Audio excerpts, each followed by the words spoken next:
to the court with Archidiakono. 3 seconds at midcourt. Jenkins gives it to Jenkins for the championship. Yes! Phenomenal!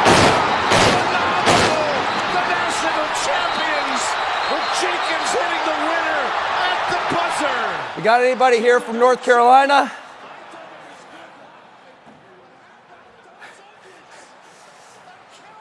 Imagine when Chris Jenkins got up that morning. He had no idea that he would end the night a March Madness legend, a cult hero for Villanovans everywhere. But that shot was a fairy tale ending for me as well. Here's how my journey ended.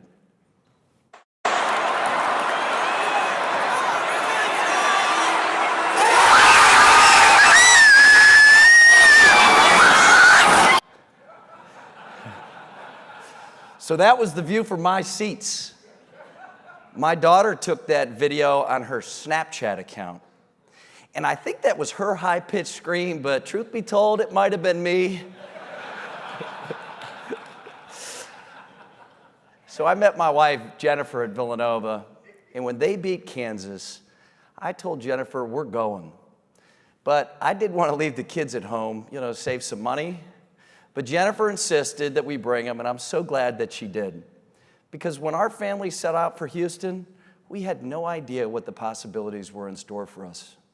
Okay, so what does that have to do with you, with ALU, or the future of advocacy?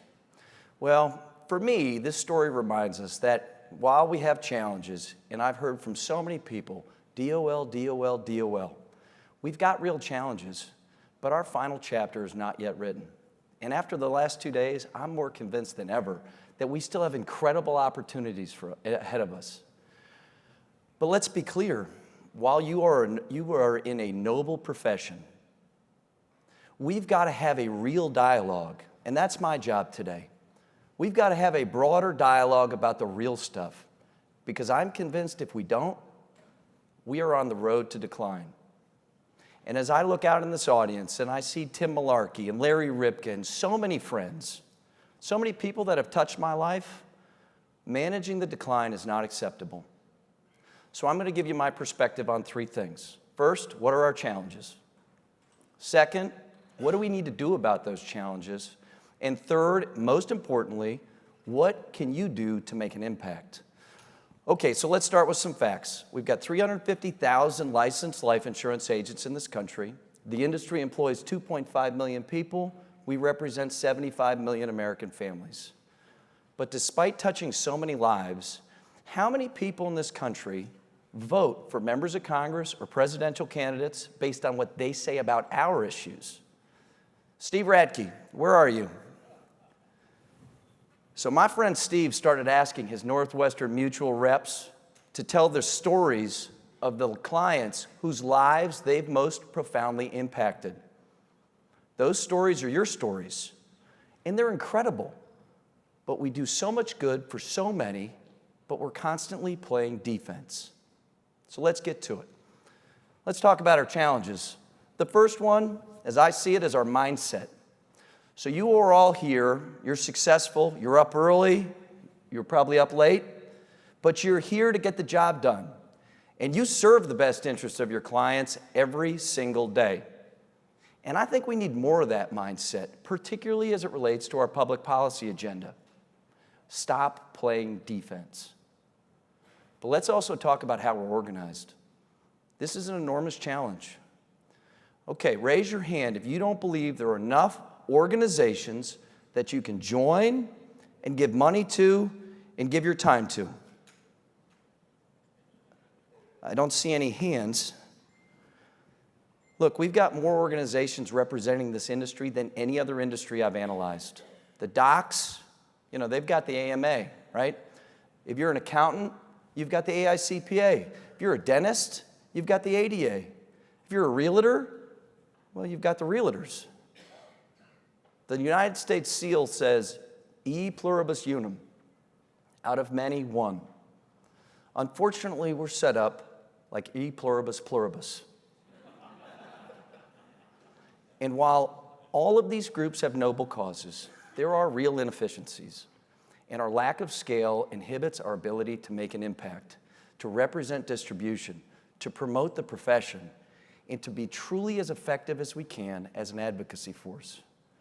But we don't just lose scale, because most advisors don't know who does what. Most just stay on the sidelines. Having so many groups also leads to inconsistent messaging. Now, we've talked a lot about DOL and how to comply with it, but let's take a look at some of the messages that were sent out post-rule. One group said they still had serious concerns with the rule. A second group said how the final rule was a reflection of their advocacy, citing specific examples that they helped get changed. While still a third group said how they had the best expertise to deal with the new regulatory environment, extolling the virtues of moving to a fee-based practice. Let's put aside who's right and wrong. Who's got time to decipher all this? And these mixed messages sow confusion, and this confusion limits our ability to make an impact. And at the end of the day, because there's confusion, we don't drive a unified message to members of Congress. But how could we? And make no mistake, decision makers in Washington, they react. They react to the most clear and compelling message they hear. Fees are good, commissions are bad. And the media doesn't help either. So let's get a show of hands. How many of you saw the 60-minute story on insurance companies not paying death claims? I'm sure there are business practices that should be reviewed. But where are the stories about how quickly insurance companies pay death claims after 9/11? Where are the stories about the lives that you all have saved, that companies have saved, the businesses that are saved, the opportunities that you all created? Where are those stories? Now, we can point the finger at one another, but I think we first have to look in the mirror.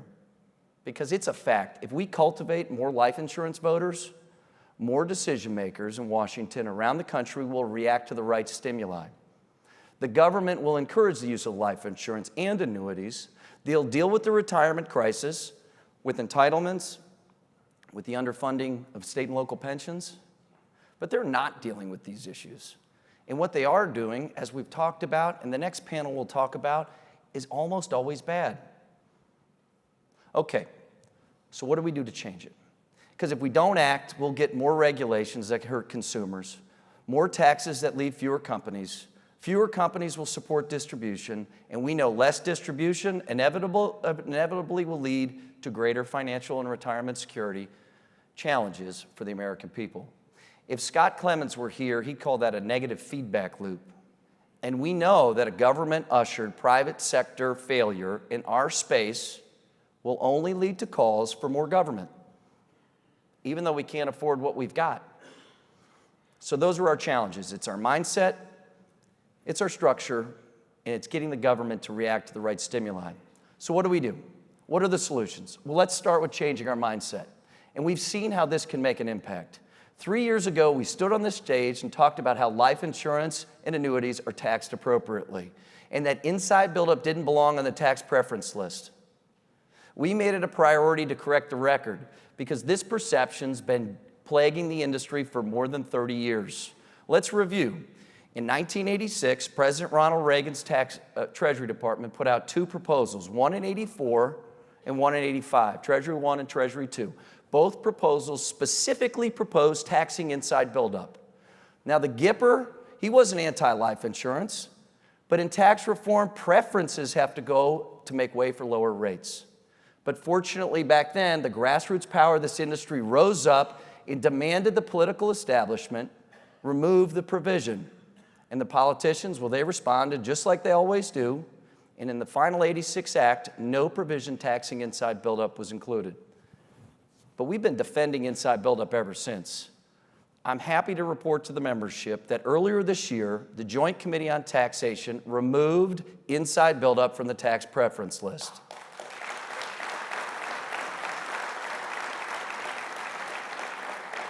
This is an incredible accomplishment, absolutely incredible.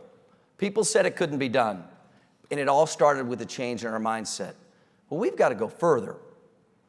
While it's uncomfortable to talk about, we've got to deal with some of the structural challenges. We all need to set aside our individual agendas and be honest. There are too many meetings, too many overlapping value propositions, and too much inefficiency. We will never unleash the grassroots power of this industry unless we deal with these structural challenges. We're working on this by continuing, as Doc said this morning, our strong relationship with ACLI. We're looking at partnerships that are new and innovative with NAILBA, the American College, Gamma, and others. And these partnerships are absolutely critical. But we also have to innovate, because it's the innovators that always win. Let's look at an example outside our industry. The American Petroleum Institute. They represent companies like ExxonMobil, Shell, Big Oil. I sat down with API's CEO, Jack Gerard, after they merged with the American Natural Gas Alliance. Jack told me that a joint member indicated that given market pressures, they would no longer consider paying dues to both organizations. But rather than look at this as a threat, Jack and the CEO of AGNA, Marty Durbin, they looked at it as an opportunity to drive greater value with more efficiency. And after a 6-month process of comparing the respective missions, organizational capabilities, and redundancies, API and AGNA became one organization. Jack told me the merger would help the industry speak with a unified voice. From Jack's perspective, driving a unified message is the single most important element of an advocacy campaign. This innovation mentality was at play when API successfully repealed the crude oil export ban in the omnibus bill last year. The same bill that we were trying to get a DOL rider in. They also unleashed their grassroots power. They generated 2.3 million contacts, targeted 170 members of Congress who needed a little encouragement on the export ban. 2.3 million contacts. And by the way, that was in August of 2015. 2.3 million contacts in a single month. Is there any wonder that API and organizations like them are advancing their agenda? Now, you've heard how ALU is innovating to achieve similar results. It all starts with the foundation of our ambassadors and your relationships. But we've got to diversify the membership. The diversity summit that Ellen Singer hosted earlier this meeting was busting at the seams. The women leaders in insurance breakfast had 125 people in it. It's incredible. This is mission critical, not just for the relevance of our industry, but for our advocacy efforts. Because if we're going to advocate on behalf of the financial security of the American people, our advocacy force needs to look like the American people.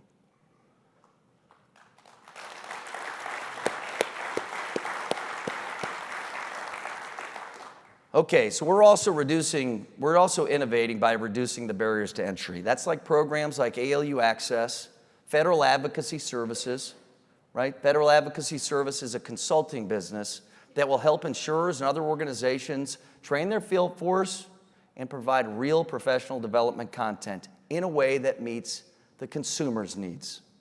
And this is all the beginning, because our goal is to engage the 75 million American families that are your clients. If we do that, that'll get Washington decision makers' attention. So those are the solutions. It's a new mindset. It's dealing with the structural challenges that's more about the industry rather than individual agendas, and it's an innovative mentality. Okay, we all know this needs to happen. Its time has come, but let's bring it back to you. We will not create fundamental change without each of you standing side by side with ALU. We need your strong backing and firm resolve. We also know that we're going to try to reinvent ALU, but if you, the ALU members, not with us on this journey, it will never happen. Because we don't believe you could be an effective advocacy organization without an engaged and growing membership. But we need more than your resolve. We need you to publicly call for change. As leaders in the life insurance community, your voices are powerful, not just later today in the halls of Congress, but every day in study group meetings, in company meetings, in discussions with industry leaders. The innovative alliance between the petroleum and natural gas trades would have never happened without leaders from within demanding it. Think about it. Demand drives market outcomes. I'm convinced that if we don't deal with these issues, we're on a road to irrelevance. And I think we have to deal with them because the country needs more people like you. And we have to lead the charge. If not us, who? If not now, when? Yours is a great and noble profession. But as Chris Foster said on Sunday night, we're at a crossroads. As I think about people like David Sturzer, who's literally dedicated his life to this business, or Chris Morton and the entire team who show up at the office every day before sunrise, or the countless volunteers that I've talked to over the last few days who literally built ALU into what it is today, when I think about the friends in the audience, failure's not an option. We have unbelievable, untapped potential. I know that the story of our industry, our journey is not finished. We have to realize the potential and make the impact our country needs us to make. Because I'm convinced that when we change our mindset, deal with our structural challenges, and we continue to innovate, the government will react to the right stimuli. Just as they did in 1986, just as they did when they removed inside buildup from the tax preference list. And then we'll go further. We'll promote the profession like it's never been promoted before. We'll advocate for more policies that will actually help grow your business and bring more people into the business. We'll help you and thousands like you serve more consumers. And those stories, they'll resonate not just here in Washington, but more importantly, in communities all across this great country. So thank you. Thank you for joining us on this journey, and I cannot wait to see us realize our possibilities. Thank you very much.